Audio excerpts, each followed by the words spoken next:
नमस्कार, मैं हूं माधवी और आप देख रहे हैं स्वामी न्यूज। और अब समाचार विस्तार से। राजस्थान में नई आबकारी नीति के तहत केवल पुरानी दुकानों को ही रिन्यू किया जाएगा। इसके अंतर्गत शराब बेचने के टारगेट में भी छूट प्रदान की गई है। इस संबंध में आबकारी अधिकारियों ने बताया कि वर्तमान दुकानों का ही 31 मार्च 2025 तक नवीनीकरण किया जाएगा। साथ ही जो दुकानदार अपनी दुकान का नवीनीकरण नहीं करेंगे उनका उठाव ई-बिड या नीलामी से किया जाएगा और प्रत्येक महीने में शराब बेचने के टारगेट में भी छूट दी जाएगी। राजस्थान में नई आबकारी नीति के तहत केवल पुरानी दुकानों को ही रिन्यू किया जाएगा। इसके अंतर्गत शराब बेचने के टारगेट में भी छूट प्रदान की गई है। इस संबंध में आबकारी अधिकारियों ने जानकारी देते हुए बताया कि वर्तमान दुकानों का ही 31 मार्च 2025 तक नवीनीकरण किया जाएगा। साथ ही जो दुकानदार अपनी दुकान का नवीनीकरण नहीं करेंगे उनका उठाव ई-बिड या नीलामी से किया जाएगा। शराब की प्रत्येक दुकान के साथ 2 गोदाम को मंजूरी दी गई है। सरकार ने दुकानों के लाइसेंस फीस और आबकारी शुल्क में बढ़ोतरी नहीं की है। प्रत्येक महीने में शराब बेचने के टारगेट में भी छूट दी जाएगी।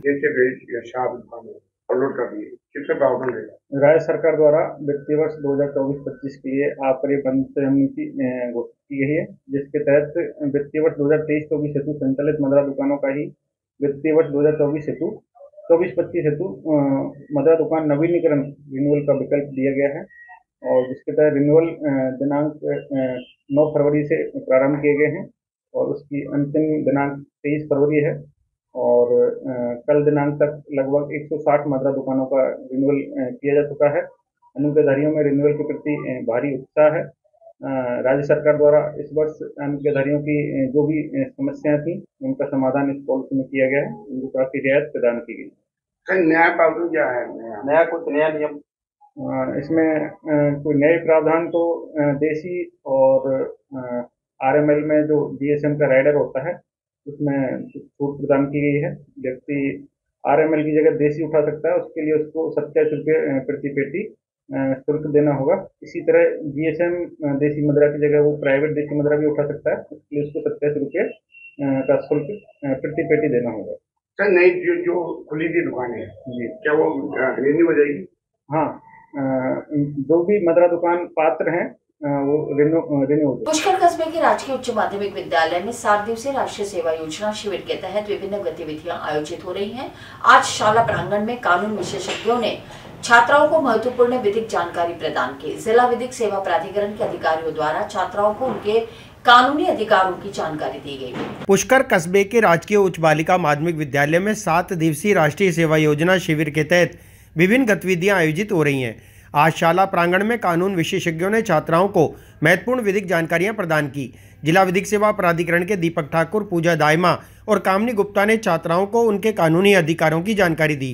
प्राचार्य शालू ने बताया कि अतिथियों ने छात्राओं को बताया कि जीवन में किस प्रकार वे अपने साथ होने वाले दुर्व्यवहार के खिलाफ आवाज़ बुलंद कर सकती हैं और किस तरह भविष्य में खुद को एक सशक्त नारी बना सकती है। आज दिनांक 17 फरवरी को राजकीय बालिका उच्च माध्यमिक विद्यालय के प्रांगण के अंदर NSS के 7 दिवसीय विशेष शिविर के दौरान विद्यार्थियों की विधिक जागरूकता बढ़ाने हेतु हमने कुछ आगंतुकों को आमंत्रित किया था, जिसमें विधिक सेवा से जुड़े हुए जो अधिकारी हैं दीपक ठाकुर जी जिला विधिक सेवा प्राधिकरण से उपस्थित हुए हैं और पूजा दायमा और कामिनी गुप्ता दोनों काउंसलर हैं, जिन्होंने विधिक जानकारी बच्चों को दे करके उन्हें एक आगामी भविष्य के लिए सशक्त नारी बनने के लिए बहुत सारी जानकारियां दी है ताकि वो अपना भविष्य संवार सकें।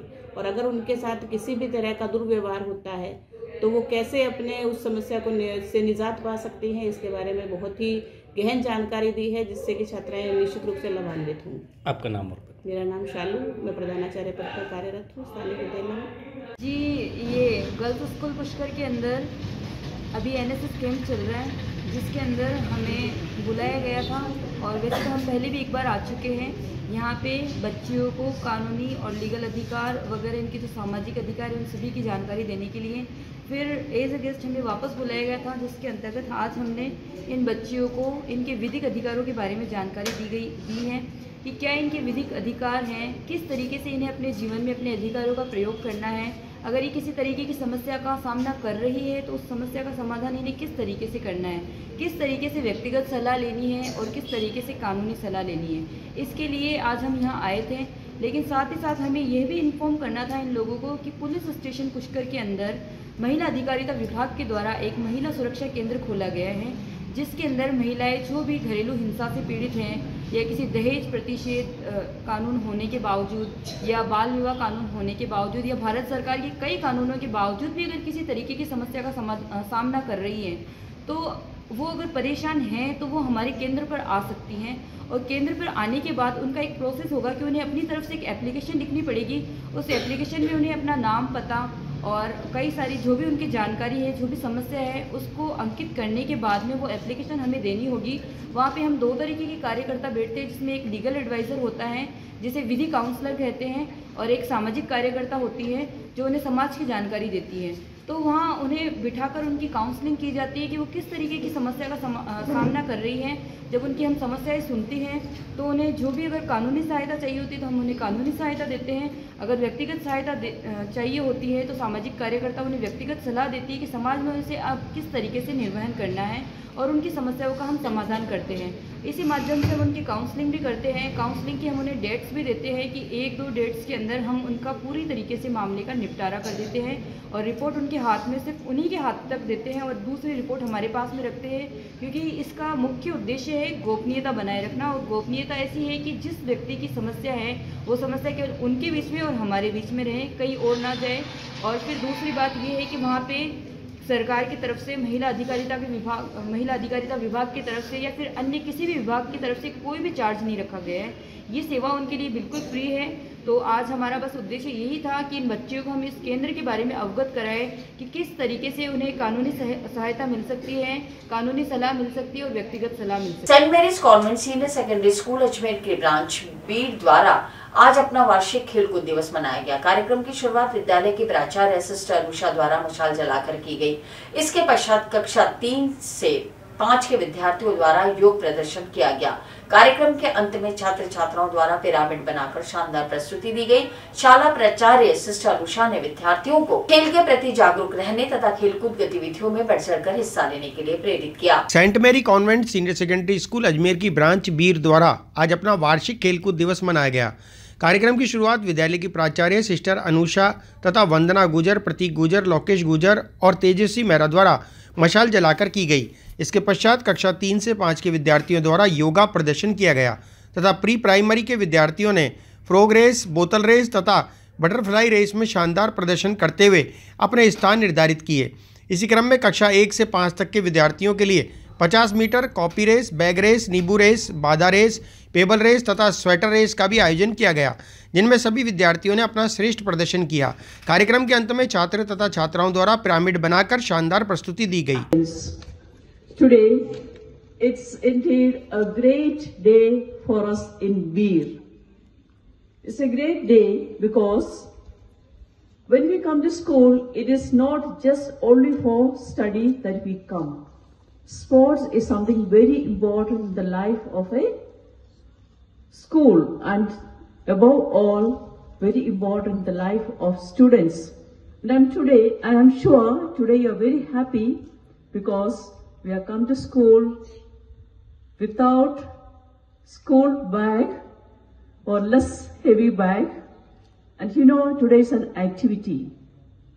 Because I remember my school days, when there is a sports and activities, we are very enthusiastic, get up early in the morning, get ready and reach before time school. Because we know today we are going to showcase our talents. Today we are going to win prizes. But children, it is not that we get prize. What's important thing is that we participate. And really happy today to see that all of you participated. So that 100% participation is the climax of our sports. And that is achievements that we get. So in the coming years, as the slowly number increases, we need to have 100% participation in all our activities. So I really congratulate all of you, all the students, all those who won the prizes. Let us put our hands together and clap for yourself. All of you clap for yourself. Thank you, my dear teachers. I really congratulate you. And especially I congratulate Jennifer, Heather, Mohsin, and the two of the gentlemen we have here. And here we have another Faridi, all the way. She probably might have missed her studies. She is here with us to extend her helping hand. So I really congratulate all of you, dear teachers, your dedication. It's because of your interest, your coming forward, that we were able to achieve something for today and make it this day a successful one. So I really congratulate all of you. Let us put our hands together for all our teachers who helped you to make this day a wonderful and a joyful one. And this is my wish and prayer to all of you. The coming days, make the students more and more participant or active not only in the studies, but in all the curricular activities that you take part in. So I also congratulate the teachers, those who took part, the winners of the teachers' marble race. So it is just good, and I'm sure it is encouraging for the students too, to see that their teachers do participate. So be active and make the students active and come up so that St. Mary's here in Veer may grow and flourish and fill the ground with the beautiful flowers of students. So that is the effort that you need to put forward. So may God bless all of us and wish you all the best. Akhil Bharatiya Vijayvargiya महासभा के अध्यक्ष पद के चुनाव देश भर में आयोजित होने के बाद संपन्न हुए। इस चुनाव में अध्यक्ष पद पर कोटा के महेश चंद्र विजय घोषित किए गए। महेश चंद्र विजय की जीत पर विजयवर्गीय समाज के लोगों ने एकत्रित होकर उन्हें माला पहनाकर उनका भव्य स्वागत किया। अखिल भारतीय विजयवर्गीय महासभा के अध्यक्ष पद के चुनाव संपन्न हुए। इस चुनाव में अध्यक्ष पद पर महेश चंद्र विजय घोषित किए गए। चुनाव के लिए 88 केंद्र मतदान के लिए बनाए गए थे, जिसमें 17,862 मत प्रत्याशियों को प्राप्त हुए। इनमें से 103 मत पत्रों को खारिज किया गया, जिसमें महेश चंद्र को 15,382 मत प्राप्त हुए। अन्य प्रत्याशी प्रमोद राम को 1,252 और शुभांगी विजयवर्गीय को 1,228 मत प्राप्त हुए। इस मौके पर उपस्थित समस्त विजयवर्गीय समाज के लोगों द्वारा कोटा के महेश चंद्र विजय को माला पहनाकर उनका भव्य स्वागत किया गया। अखिल भारतीय विजयवर्गीय वैश्य महासभा के अध्यक्ष पद के चुनाव पश्चात वोटिंग की जानी थी, वो संपन्न हुई है। 3 प्रत्याशी मैदान में थे। जैसे जैसे वोट मिले हैं, स्वाभाविक सी मन स्थिति होती है कि जो कमजोर प्रत्याशी होता है वो कहीं न कहीं अपने मन को समझाने के लिए आरोप प्रत्यारोप का विषय करता है। मैं हमारे चुनाव अधिकारी आदरणीय रामस्वरूप जी विजय का बहुत बहुत धन्यवाद अर्पित करता हूँ, जिन्होंने देश के 88 स्थानों पर बूथ व्यवस्थित करके मतदान के लिए लोगों को प्रेरित किया, व्यवस्था दी, सुविधा दी। कलकत्ता, हैदराबाद, रांची, भोपाल, इंदौर, उज्जैन, देवास, मारवाड़, मेवाड़, मतलब देश का जहाँ जहाँ भी विजयवर्गीय, उड़ीसा, कटक तक भी विजयवर्गीय समाज है, उन सब स्थानों पर बूथ व्यवस्था करना, पेटी पहुँचाना, ये कोई सामान्य विषय नहीं था। जो लोग मतदान में भाग ले रहे थे, उन सब ने चुनाव अधिकारी का आभार व्यक्त किया है कि मतदाता को मतदान करने का अवसर मिला। जिन लोगों ने, अब मैं उन्हें यही कहूँगा कि समाज के बंधु हैं, कोई भी एक जीतता है, और मेरे 2 साथी जिनमें से एक व्यक्ति आरोप प्रत्यारोप कर रहे हैं, ये एक तरह से आप ये मान लीजिएगा कि चुनाव के दरमियान में कुछ इस तरह की बात रहती है, जो बहुत कुछ नहीं कर पाता वो कुछ तो करता ही है। समाज, परिवार के बाद समाज व्यक्तित्व निर्माण की मैं पहली सीढ़ी मानता हूँ, जहाँ से व्यक्ति का व्यक्तित्व उजागर होता है। सेवा का संकल्प, त्याग की भावना, ये सब समाज के साथ जुड़कर आती है। हमारा विजयवर्गीय समाज देश के विभिन्न हिस्सों में फैला हुआ है। हम पूरी कोशिश करेंगे समाज संगठित हो, समाज में कुछ नए आयाम स्थापित हो, जिनके आधार पर हमारे बच्चे, हमारी छात्राएं, नारी शक्ति, बुजुर्गवार, सबको हम सुविधाएं उपलब्ध करा सकें। क्योंकि यूँ तो ईश्वर की दया से हमारा समाज लगभग 80% संपन्नता की ओर है, फिर भी कुछ ऐसे कीचड़ में खुले कमल हैं जिनके सहयोग की आवश्यकता होती है। नारी शक्ति को और अधिक महत्ता देना, इस दृष्टिकोण से कन्याओं को महत्व देना, उनके सम्मान योग्य व्यवस्थाएं करना, शिक्षा से लेके। आपका परिचय? मैं महेश विजय कोटा निवासी हूं और पिछले लंबे वर्षों से, लगभग 40 वर्षों से विजयवर्गीय समाज में विभिन्न पदों पर सेवा करते हुए आज अध्यक्ष का चुनाव में विजयी हुआ हूँ। मैं आपका भी बहुत बहुत धन्यवाद अर्पित करता हूँ कि आपने मुझे आपसे बात करने का और जनता तक मेरी बात पहुँचाने का मार्ग दिया। विजयवर्गीय महासभा के चुनाव पर आपत्ति जताते हुए प्रत्याशी शुभांगी विजयवर्गीय ने मतदान में मिलीभगत का आरोप लगाते हुए मीडिया से बातचीत की। उन्होंने बताया कि 5 से 6 मतदान केंद्रों पर मतदान निष्पक्ष नहीं हुआ है और चुनाव अधिकारी ने उनकी शिकायत लेने से भी मना कर दिया। इस संबंध में शुभांगी और उनके पति द्वारा इस मामले की शिकायत पुलिस थाने में भी की गई। विजयवर्गीय महासभा के चुनाव पर आपत्ति जताते हुए प्रत्याशी शुभांगी विजयवर्गीय ने मतदान में मिलीभगत का आरोप लगाते हुए मीडिया से बातचीत की। उन्होंने बताया कि 5 से 6 मतदान केंद्रों पर मतदान निष्पक्ष नहीं हुआ और चुनाव अधिकारी ने उनकी शिकायत लेने से भी मना कर दिया। इस संबंध में शुभांगी और उनके पति द्वारा इस मामले की शिकायत पुलिस थाने में भी की गई। इस संबंध में चुनाव अधिकारी से बातचीत की गई तो उन्होंने बताया कि मतदान वैज्ञानिक तरीके से निष्पक्ष और निर्भीक रूप से कराए गए और जिन लोगों द्वारा आरोप लगाए जा रहे हैं वे कहीं ना कहीं द्वेष भावना के कारण इस तरह की बातें कर रहे हैं। उन्होंने कहा कि चुनाव में पूरी सतर्कता बरती गई और चुनाव पूरी तरह निष्पक्ष हुए हैं। महेश्वर महासभा के चुनाव हुए हैं 11 फरवरी को, जिसमें इस चुनाव के लिए मतगणना के अंदर इतनी बुरी तरीके से धांधली की गई है, जिसका मैं बताती हूँ आपको। वहीं पे बैनर्स रखे गए, पैम्पलेट्स मिले, मेरे हस्बैंड को वोट देने से मना कर दिया गया। महासभा के राष्ट्रीय अध्यक्ष के चुनाव जो 5 साल में एक बार होते हैं, उसकी आज यहाँ अजमेर में मतगणना हुई है और साथ में शुभांगी विजयवर्गीय इसकी प्रत्याशी, महिला प्रत्याशी रही 3 प्रत्याशियों में से एक।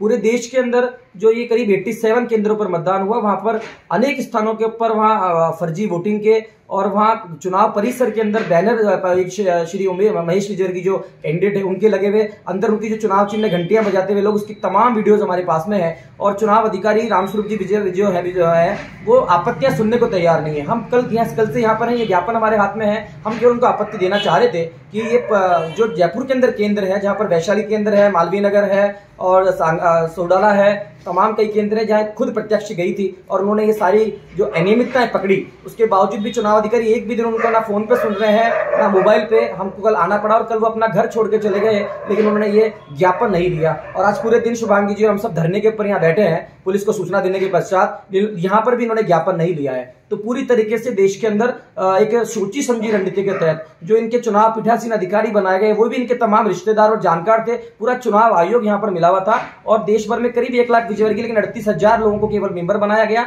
और इस तरह से यहाँ फर्जी पूरा का पूरा एक अंजाम दिया गया है। एक लोकतंत्र के नाम पर मैं कहूंगा एक लोकतंत्र की बहुत बड़ी हत्या है। कम से कम जांच तो कीजिए, जांच करने को तैयार नहीं है, सुनने को तैयार नहीं है, फिर कहां पर जाके शिकायत की जाए। तो ये ऐसी स्थितियों के अंदर यही है कि कहीं ना कहीं लोकतंत्र का मजाक समाज सेवा में राजनीति के तहत राजनीति की गई है। यहाँ पर बूथ कैप्चरिंग टाइप के मामले जिसको कहते हैं कि लगातार बिना पहचान पत्र देखे वोटिंग तमाम सेंटरों पे, हमारे पास पूरे वीडियोस है, पूरी क्लिपिंग्स है और ये पूरा कंप्लीट इसके जो दस्तावेज ये जो बांट रहे थे वहां पर ये सारे यहाँ पर अवेलेबल है। लेकिन सबको दरकिनार कर दिया गया, सुनवाई तक नहीं की गई, क्योंकि यदि वो सुनवाई करते तो उनको निर्णय लेना पड़ता जो कि उनके विरोध में जाता। तो एक तरफा सब कुछ यहाँ पर विजयवर्गीय समाज के महासभा के चुनाव करते हैं। तो क्या आपने शिकायत दी पुलिस में? बिल्कुल, हमने तो यहाँ पर भी पुलिस में शिकायत दी है और जयपुर में भी चित्रकूट थाने के अंदर इसकी शिकायत दी गई है, क्योंकि इस महासभा के जो लास्ट में थी वरिष्ठ उपाध्यक्ष श्री सुरेश विजय नगरिया वालों ने वहां पर फर्जी खुद ने वहां पर मतदान करवाया और हमको शिकायत मिलने पर जब शुभांगी जी और हम लोग गए तो वहां पर महिला से बदतमीजी उन्होंने करी है, वहां पर जो है उन्होंने धक्का मुक्की करी है, मोबाइल हमारे से खींचने की कोशिश करी। तमाम वीडियो है, चित्रकूट थाने के अंदर इसकी रिपोर्ट दर्ज कराई गई है। लेकिन ये सारी चीजों को भी अवॉइड करते हुए एक महिला के साथ भी अपमान इस चुनाव के अंदर हुआ है। कहीं ना कहीं ये लोकतंत्र के नाम पर समाज में राजनीति फैलाई जा रही है, जो कहीं ना कहीं। अब आप क्या चाहते हैं? हम ये अब तो जो कि लगातार हम लोग बैठे थे, हमारे उम्मीद था कि समाज का मामला है, ये लोग सुने, लेकिन कोई भी सुनवाई नहीं हुई है और इन्होंने एक तरफ अपना रिजल्ट डिक्लेयर कर दिया है। हम लोग लगातार धरने पर बैठे हैं, लेकिन अब हमारे जो समाज के जो लोग हैं, जिन लोगों ने हम लोगों को आगे बढ़ाया, वीवीआईडी परिवार, उसकी एक मीटिंग करेंगे, उसमें तय करेंगे कि ये लड़ाई जब समाज के की तरह ही हो या इसके ऊपर न्यायालय के अंदर लोकतंत्र में जाया जाए। तो विकल्प खुले हमारे पास, हम कोर्ट के अंदर जाएंगे। एक केस ऑलरेडी न्यायालय में इसी मामले में हुआ है, मेरा खुद का इन्होंने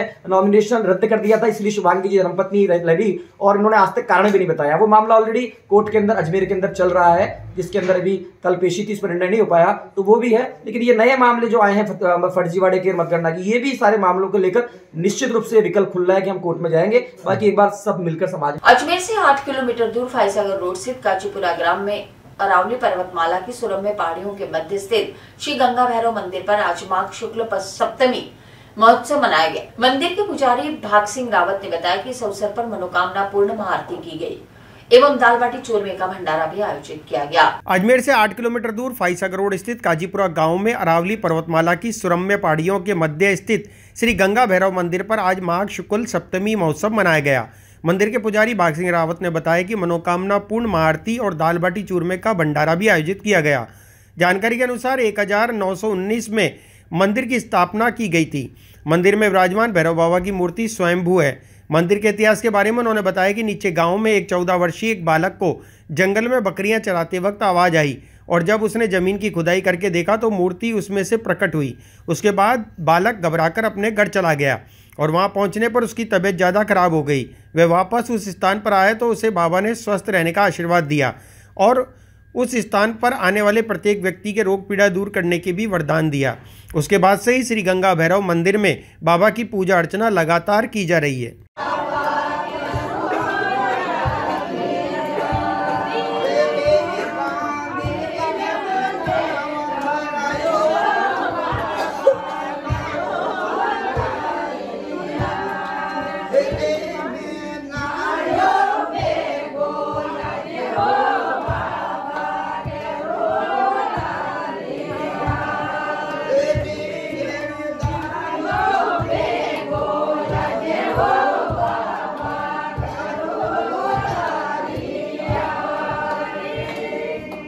इसके साथ ये समाचार बुलेटिन नहीं समाप्त होते हैं।